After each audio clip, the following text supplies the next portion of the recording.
এর বড় সাফল্য ময়নাগুড়ি থানার পুলিশের বেআইনিভাবে নিয়ে যাওয়া মদসহ গ্রেপ্তার ৬ জন। গোপন তথ্যের ভিত্তিতে অভিযান চালিয়ে এই সাফল্য বলে পুলিশ জানিয়েছে।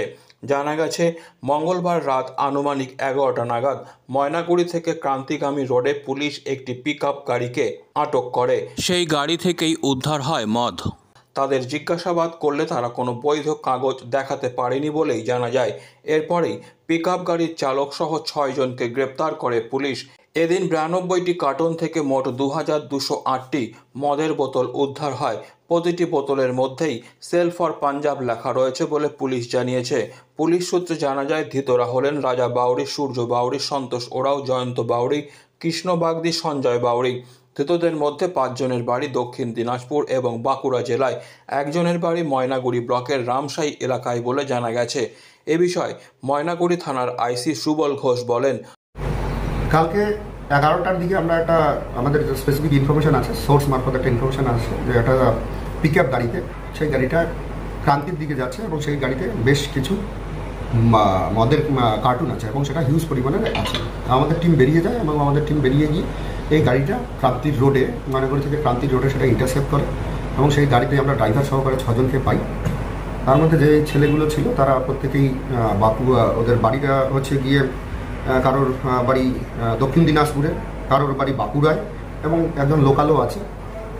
সেই গাড়িতে আমরা টোটাল ইম্পেরিয়াল ব্লু ৩৫০ ml এক একটা বোতল, যেটা হচ্ছে টোটাল 92 কার্টুন এবং প্রত্যেক কার্টুনে ২৪টা করে 24 করে বোতল রয়েছে, মানে টোটাল হচ্ছে 2208 বোতল আমরা পাই এবং সেই বোতলের মধ্যে ক্লিয়ারলি লেখা আছে, দেখা যাচ্ছে যে হচ্ছে সেলফ অনলি ফর পাঞ্জাব।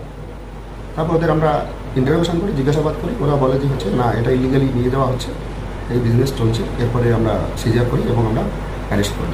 আজকে আমরা তাদের কোর্টে পাঠাচ্ছি, তাদের মধ্যে থেকে আমরা রিমান্ড নিই। বললাম স্যার, একটা কথা, যে এত পরিমাণ মদ এর আগে পর্যন্ত উদ্ধার হয়নি এখানে, আমরা দেখতে পাইনি, তো বিষয়টা কীভাবে দেখছি যে এত মদ দিয়ে দিতে যাচ্ছে, কী ব্যাপার আছে এটা সম্বন্ধে? এটা অন্য কোনো জায়গা থেকে এসছে, ময়নাগুড়ির ওপর দিয়ে যাচ্ছে অন্য কোনো জায়গা। আমাদের কাছে সোর্স ইনফরমেশন ছিল, তাই আমরা এটা ইন্টারসেপ্ট করতে পেরেছি, আমরা ধরতে পেরেছি। কোথা থেকে আসছিল এটা এখন পর্যন্ত ইনভেস্টিগেশনে রিমান্ড নিয়ে নেওয়ার পরে আমরা সেটা পুরো ক্লিয়ার করতে পারবো। ইনভেস্টিগেশন চলছে। গাড়িটা আমরা ময়নাগুড়ি থেকে ক্রান্তির রোডে আমরা পেয়েছি। স্যার কী গাড়ি ছিল স্যার? পিকআপ গাড়ি। Thank you. এখন ইন্টারভিউশনে বেরোবে, এটা কোন জায়গায় গিয়ে ওরা সেটা ডেলিভারি দেবে, কোন জায়গা থেকে এসছে, এটা আমাদের একটা ইনভেস্টিগেশন চলছে। তারপরে ফার্দার আরও এর কিছু বেরোবে, যেহেতু আমরা রিমান্ডে নিচ্ছি। Disclaimer. This channel may not promote any violent, harmful or legal activities. All content provided by this channel is meant for an educational purpose only.